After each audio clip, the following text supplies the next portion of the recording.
No. Hat Picks. Hello there, Steve Dangle here, and welcome to another episode of Hat Picks. What about all my worries and stresses? They're not here right now. It's just hat pick time. Everything's cool. If you're new here, yeah, that's just kind of how we talk to each other. And also, hat picks are the best from around the NHL over the past week. And the goalies do very well in this week's edition of Hat Picks. For our first hat pick, you like mustard? The top of the net. Here's the captain trying to find some free ice. Far side shot. Oh my goodness! Marc-Andre Fleury with a save. How did he make that save as he smiles knowing that he robbed Nazem Kadri? Well, why did this happen, Moshe? McKinnon went off. Kadri comes on the ice. No one saw him come on the ice. So he's all by himself because no one knew that he was out there. Oh my goodness, I love it, I absolutely love it. I don't even care that Marc-Andre Fleury didn't catch it. I don't even care that that wasn't all necessary. It was super necessary. Something delightfully old school from a guy who was drafted 18 years ago. Marc-Andre Fleury putting on the full spin cycle to stop Nazem Kadri. The Avalanche can do whatever they want. They can wear a Nordiques logo right in the middle of their chest. But the most retro thing from this game is that save from Marc-Andre Fleury. That is a hat pick. Staying with the theme of goalies, for our next hat pick, viewer discretion is advised. Because the chances of you tearing a groin muscle while watching a YouTube video are slim, but not zero. Here's Curtis Mcellany. Here's Jake Bean looking for a lane to shoot. There's the drive that's deflected, bounces out. Big toe save by Mcellany, and the rebound in tight.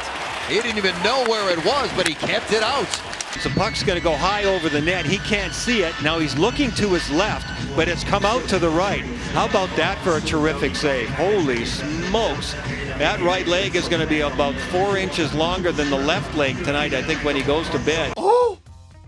No. A lot of people fantasize, I wish I was a professional athlete. I wish I was in the NHL. No, you don't. What would happen if you were forced to do something like that? Curtis Mcellany pushing off, going the opposite direction. You see the mistake happening, finds a way to stretch out the leg he just pushed off of. That is a ridiculously underrated save, and that's why it's in Hat Picks right now. Put some respect on Curtis Mcellany's name. And what on earth is going on here? Marc-Andre Fleury doing that little spinny thing at 36 years old is one thing. Whatever this is from Mcellany at 37? Unbelievable. Professional athletes, man, they will steal the words right out of your mouth and the goal right off your stick. That is a hat pick. In case you were wondering, Mcellany's birthday is in May, so he will be 38 years old by the time the Stanley Cup is awarded, possibly to his team again. So Marc-Andre Fleury with the amazing save. I didn't think it could be topped, but I think it was by Mcellany. I don't think that save can be topped. Maybe it can be. Here's Adin Hill throwing his hat in the ring. And Ekman-Larsson shoots, stop, rebound. They try to put it home. And Brassard was there, but it's Anaheim the other way. And it's a 2-on-1. Right to the net, across, and Hill with a save! Lundestrom, big save, Adin Hill, in overtime as he saves the game. Absolutely sick, and the boys are loving it on that Coyotes bench. And here's the Coyotes' opportunity. Oliver Ekman-Larsson tries to outweight Miller, and Brassard, he wanted that one. Instead, the Ducks come back the other way, and there's Lundestrom, thinks he has a wide open net. Look what I found, boys. I absolutely love it. Listen, the NHL is always looking for ways to increase scoring, and I'm on board with it. But saves are so underrated. We're not exactly in the era of packed barns right now, but when you were able to put close to 20,000 people in a building, not one of them would be in their seats after a save like that. Did Lundestrom get all of that shot? No. Do I care? No, in all caps. That, from Adin Hill, is a hat pick. All right. You want to see some goals? Not a lot to cheer for the Buffalo Sabres this season, but how about this from Sam Reinhart? One of the most unique batted-in goals I've ever seen. Dahlin again, over, Olofsson got it away, batted out of the air and in! Reinhart out of midair, off the post, and it's tied at 2. An opportunity, and then take a look at the goal. One save, and What a play that is by Reinhart. Are you kidding me? Okay.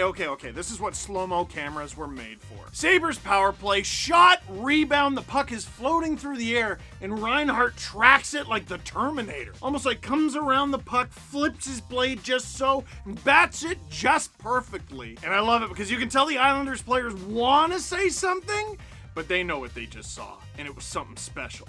That's a hat pick. Our next one, this is pretty cool. Producer Drew loved it because, you know, Avalanche. But what do you think about when you think of an NHL player, a hockey player, the stereotypes, they're tough and got no teeth, and the teeth they do have, they've collected from their enemies or something like that? No, when they're on the ice, they're thinking the same thing as us, apparently. Here's Alex Petrangelo versus Nathan McKinnon. It's a pair. Theodore activates now as Stone tried to find him. He couldn't. Good back check by McKinnon there. And here he goes. Zenzo said, as good as it gets in the league, McKinnon on the fly. What's the shot? Wow. He scores! Whoa! The magic of McKinnon on display, and the Avalanche take a 2-1 lead.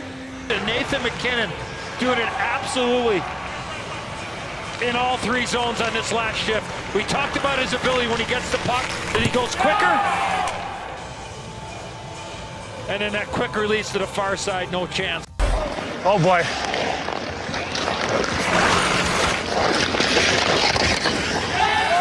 Oh boy is right. That guy captained the St. Louis Blues to a Stanley Cup. He is one of the highest paid veteran defensemen in the entire NHL. And that is what he's saying when Nathan McKinnon is coming down the ice. Leave a comment in the comment box down below. Is Nathan McKinnon a top 5 player in the NHL? I think he is. There can't be many players who evoke that reaction out of a guy like Petrangelo. Could be a dang it from Petro, but I'm going to give Nathan McKinnon the hat pick. Now that was Nathan McKinnon using the intensity that we've come to expect out of Nathan McKinnon, but some of the best players in the league are able to do things that are so impressive, so remarkable, and do it so casually.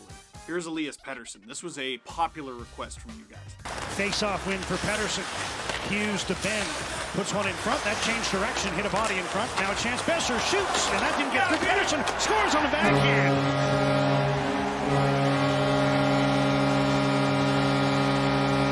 I mean,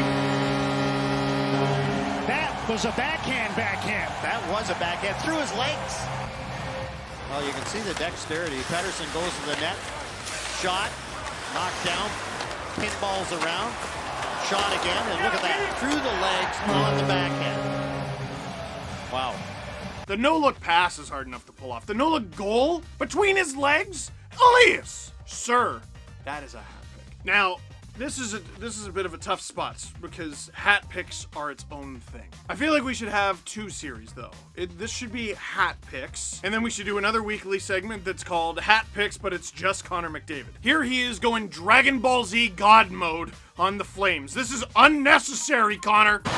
Barry was able to get the puck out of the zone. Hannafin stripped to the puck. Here's Connor McDavid driving in. McDavid looking, shooting, scoring! Connor McDavid!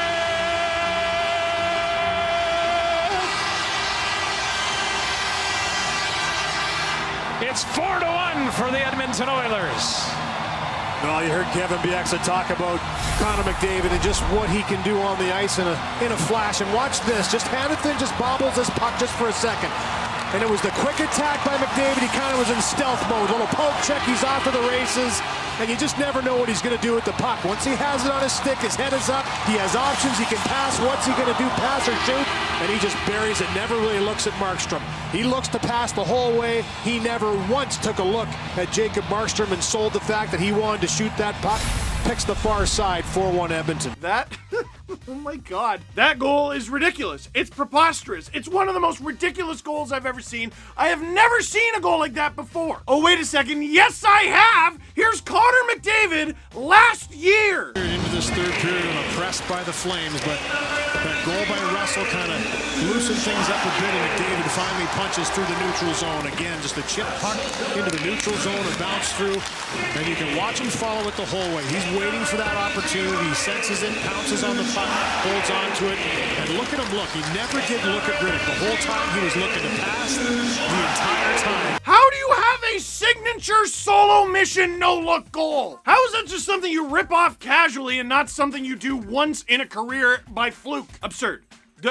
Goofy. Ridiculous. How? That's a hat pick. You know what I remember? okay? You know what? No, I'm bringing this up, okay? I've been here on this YouTube channel a while. And when Connor McDavid was a rookie, there were lots of comments on this YouTube channel about, oh, it's the McDavid show. You put too much McDavid. Why don't you just call yourselves McDavid Net? We don't put enough Connor McDavid. Why don't you just talk about what McDavid had for breakfast? Why don't we talk about what McDavid had for breakfast? Don't you want to know how he does all this? I want to know his diet, his sleep pattern. This dude rehabbed a busted PCL on his own. I want to know what planet he's from. And more importantly, I just want to know what he's going to do next.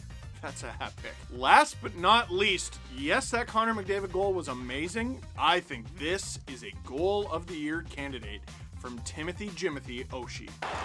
A good Thursday evening from our nation's capital. Eller on an interchange with Oshie. Off the head fake to the backhand. He scores! A magnificent one-handed effort. Oshie makes it 2-0. We've got to work harder. And watch this play right here. Getting around the defenseman Matheson, who we think has had a great evening, and just one-hands it past the goaltender. Here it is, the Deke falling down, stretching out on his belly, and puts it in with the blade of his stick. It's incomprehensible how he's able to elevate that, Joe. Impressive once again from TJ Oshie. Here it comes. He gets it. It goes 7-hole. Okay, let's start with Mike Matheson. I'm so sorry. No defenseman should ever have to go through what you went through on this play. But TJ Oshie, this guy made a name for himself at the shootout in Sochi. TJ Sochi, remember? But one of the main criticisms of the shootout is, oh, it's barely hockey. This dude pulled off what looks like a gimmick shot in the shootout at the All-Star game on a defenseman mid-game during an actual regular season NHL game. The windmill, the fall to the stomach, the one-hand kind of stab at the puck past Tristan Jarry. Oh my goodness. TJ Oshie. That's a hat pick. And leave a comment down below. That's got to be a goal of the year candidate right now, right? It has to be top 5 at least. Woo! That is it for this week's edition of Steve's Hat Picks. Thank you very much for watching. Leave a comment in the comment box down below if you think we forgot anything. We sometimes do, but that's okay. We're just trying our best. Click like if you like this video. Click subscribe if you really liked it. Tell all your friends. Hat Picks, but it's just Connor McDavid. We need a better name, but like we could do it.